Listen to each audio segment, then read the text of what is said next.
Hi friends, Susan Saratoga here, and welcome back to my channel. Today we have a lovely guest, Miss Cash Monet. Hi! Hello, and not only are we going to do a little interview, we're also going to eat some motherfucking Panda Express. Oh my god, I'm literally starving. Hungry. It smells so good. Starving.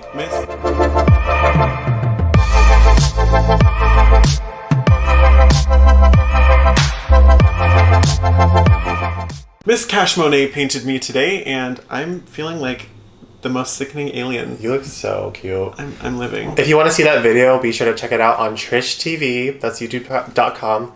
That's youtube.com/Trish TV. It will also be in the description box below, so yeah. Alright, let's get started. I'm so hungry, let's go. Awesome.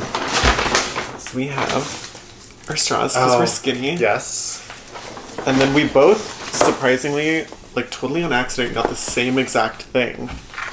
There's no way that we were each got this order wrong, right? Like how? I hope not. And because we're clean, I think that's root beer. I mean, now I'm concerned. There's no way.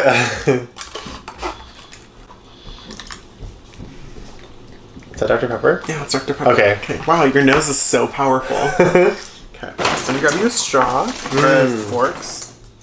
Here's this for you. And fortune cookies. Yes. Oh my god, so exciting. All right. Should we show them what we got? Oh yeah, sure. Oh my god. Okay, ready? This is our unboxing. Oh my god, so hot. Wow. Ooh. Oh my god, she's so thick. I'm so hungry.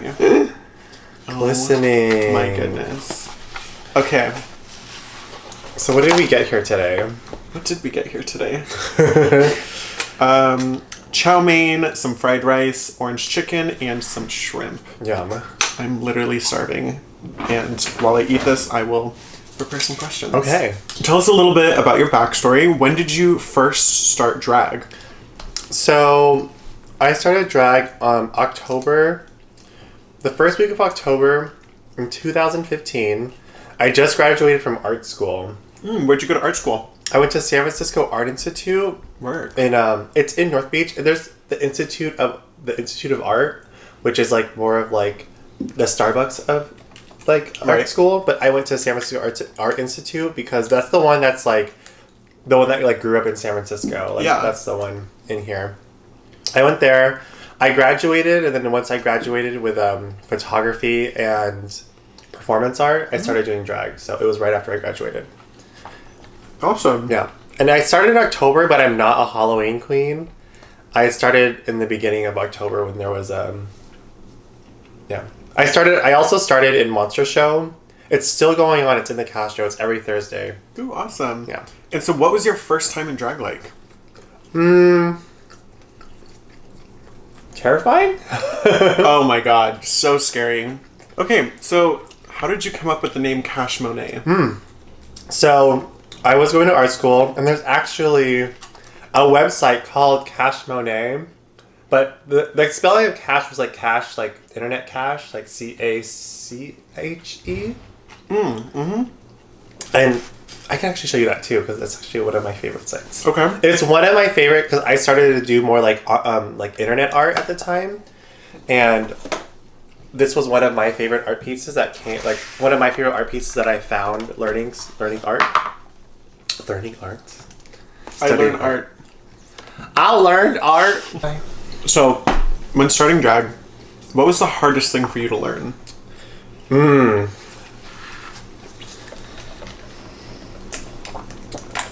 Well, I think the hardest thing was honestly... What the hell was that? I think the hardest thing about starting drag is honestly yourself. Okay.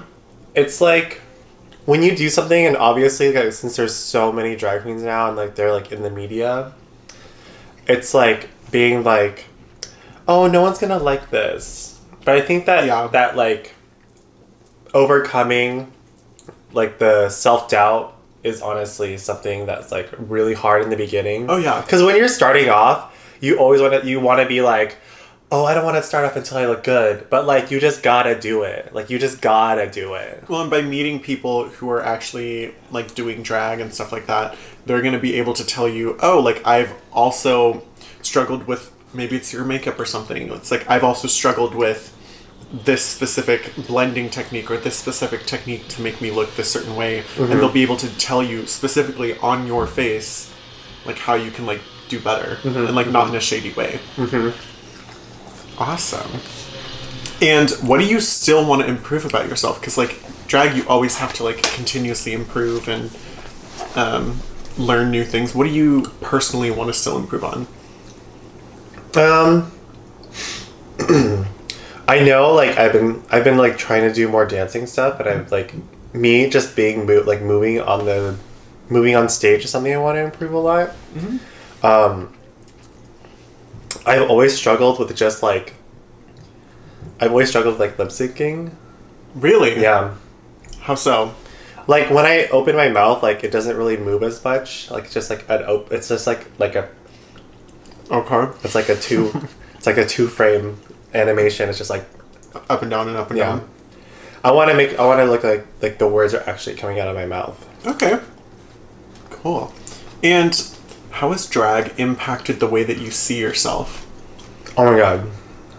I love drag so much. Oh my god. It's honestly like when before I started doing drag, always like I've always wanted to like wear specific things or like be more be more out of the box. Yeah. And doing drag is more like I can just do whatever I want. Definitely. Oh my god. So now I'm just like now I leave the house wearing whatever I like, and like pajamas. A snuggie. Literally. That's really cool. Yeah. I know drag definitely changes the way that you see yourself, especially with like confidence. Because getting on stage or like doing something so kind of like out of the box just in general and doing drag, you have to like force yourself to be confident in what you're doing. And then just like over time you build that confidence. It was actually funny because when I first started doing drag and like saying it to people, someone was like, you have a what did they say? For someone with a quiet personality, you have such a loud hobby. Oh wow. Yeah. Okay. And I was just like, work. And I don't think like as drag queens we all have to have like type A personalities. We don't all have to be like outgoing and stuff. Like you can be anybody, like anybody can do drag, whether you're like a male or a female or whatever, like whoever you're born or gender expression is. And you don't have to be an introvert or an extrovert. Like anyone can do drag and anyone can enjoy it and like however they want, however they like. I find that like as a boy, I'm more introverted and kind of shy, but as soon as you throw a wig on and some lip gloss, like totally. I'm so ready to talk to any single person. Yeah. Like, do you think you want to do this outside of drag? Do you think you want to talk to a camera? No. Looking God, like no. looking like Golem? Terrible. So yeah, it's really weird how that changes. And what goals do you have for yourself, like drag related goals? That's interesting. Well, this year, this would be my, let's see, 15. This would be like my 3rd year in drag, I'd say. Wow. I would have completed, because like if I start 15, 16, 17, 18, yeah.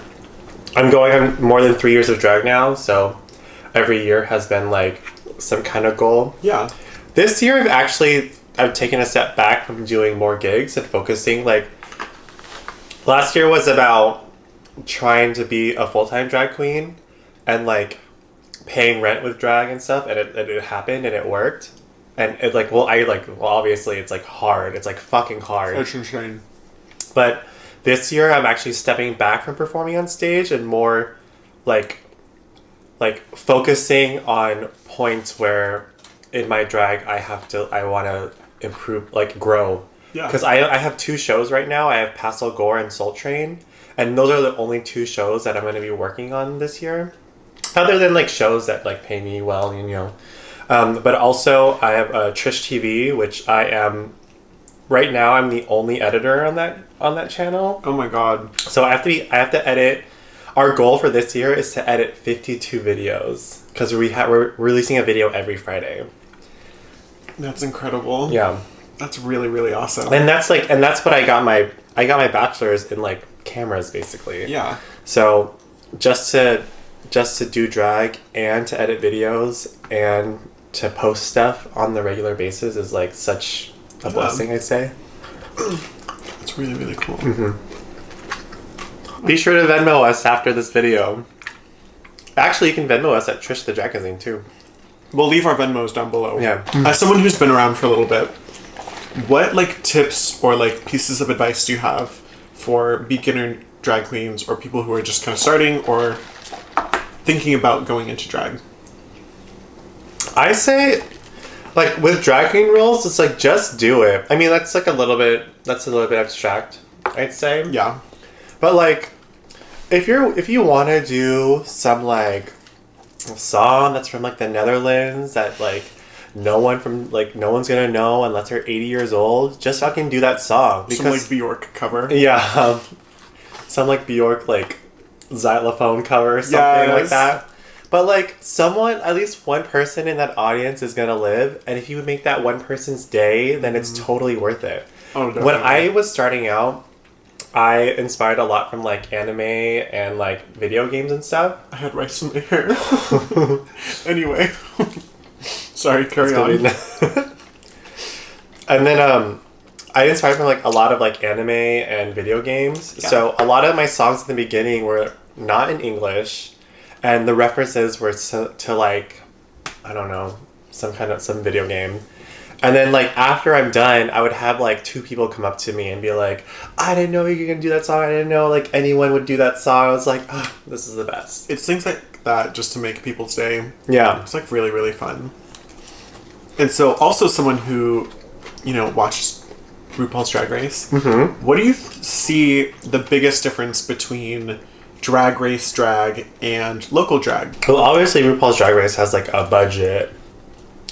So definitely, if you're going to a local drag show and expecting like drag race level of looks, then I don't know if you'll have a good time.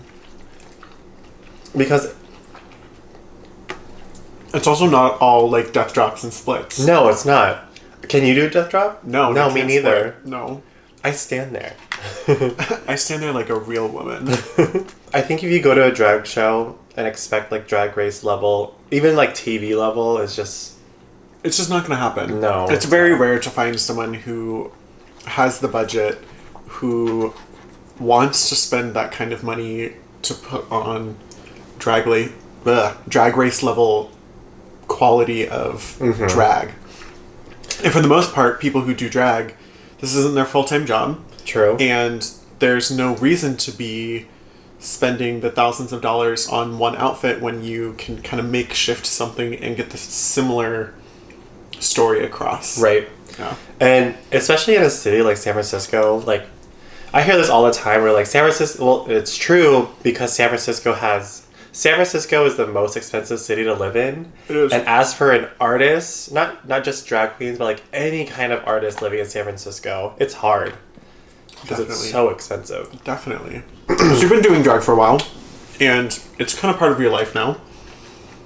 Do your parents and family know that you do drag? My mom actually came to a lot of my drag shows. Really? Actually, I'm from LA and my parents live there. Every time I go down there, my mom's like, Anak, when is your next show? Can I come? And I'm like, Mom, no. I mean, like, yes, but... Oh my god. And then she's like, oh, how come you don't want me there? And I'm like, Mom, you're embarrassing me. My god, you're so embarrassing, Mom. You're embarrassing me in front of the Boulay brothers, Mom. In front of my friends. That's so funny. Yeah, but my mom loves to see me in drag. Yeah. My mom loves to see me perform. She's like my number one fan. She comes up here to watch me sometimes. Something about moms that are just like, yes. Oh, of course. There's their little baby boy dressing up. And it's funny because I have two sisters. I have two older sisters. And my dad's like, I finally have a boy. And what? Guess what? he's fucking gay and dressing up like a hot lady in San Francisco. So, who are your 3 favorite non-Drag Race girls? So when I started doing drag, one of the first people I like remember like watching a lot was Landra Time. Oh yeah. Do you know her? I don't think we've met, but I've heard a lot about her. So Landra Time is she does Wigs by Tips in San Francisco. Okay. Oh my god. And that's all I thought about her. And she does, I wear a lot of her wigs. I like Landra Time. She's such a brilliant performer. She does the Brody Mitchell show. Yeah. And it's so good. Like, that's like how drag should be. Yeah. Like, that's how drag numbers are put together in a group. The Brody Mitchell show is, like, such a good show.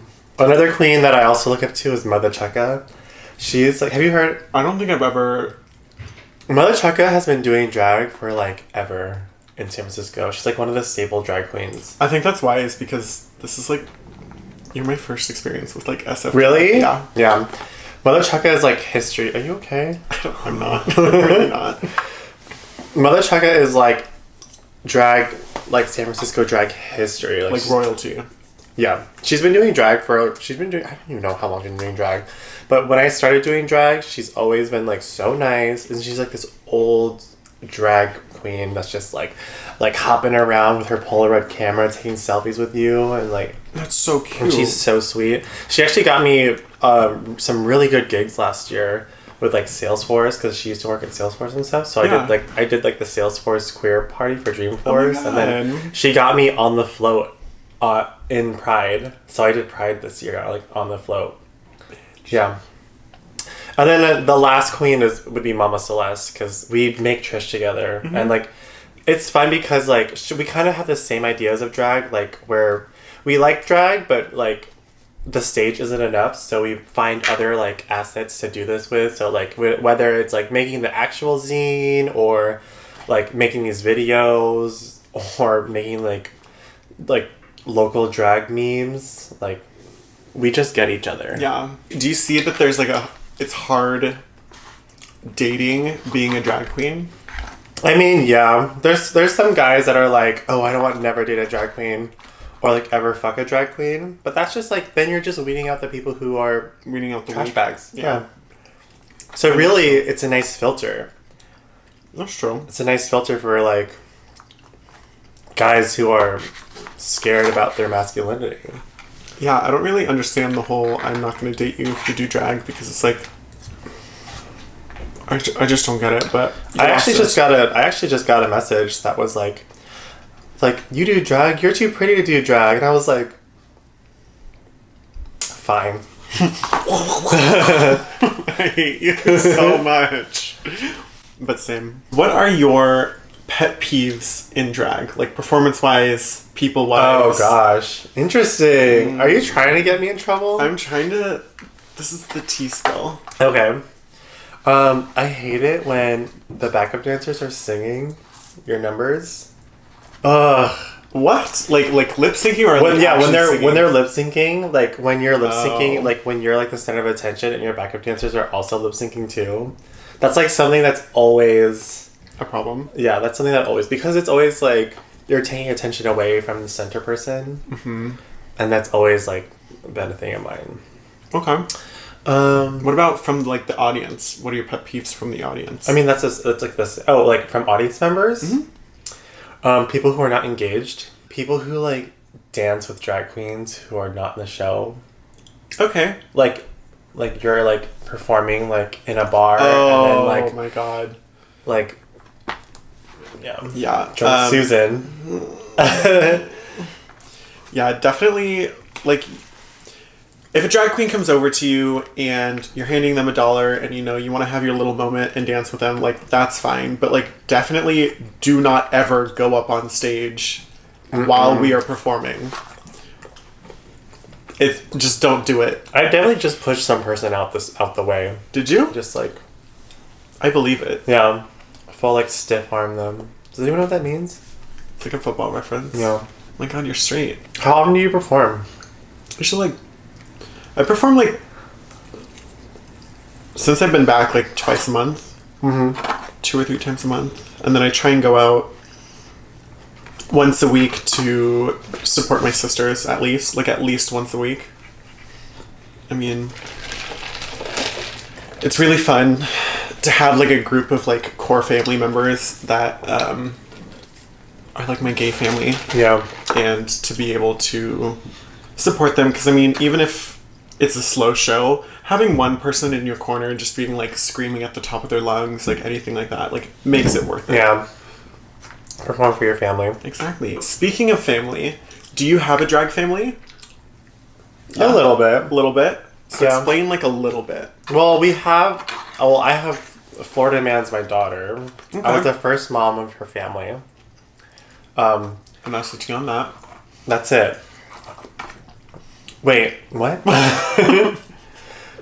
She likes to have people as her mom, so she has like 6 moms. So we all take care of her in a way. Okay. So I'm like her daytime mom. Okay. And then she has her nighttime moms that are over there. Okay. Yeah. I'm like the one that likes to stay home.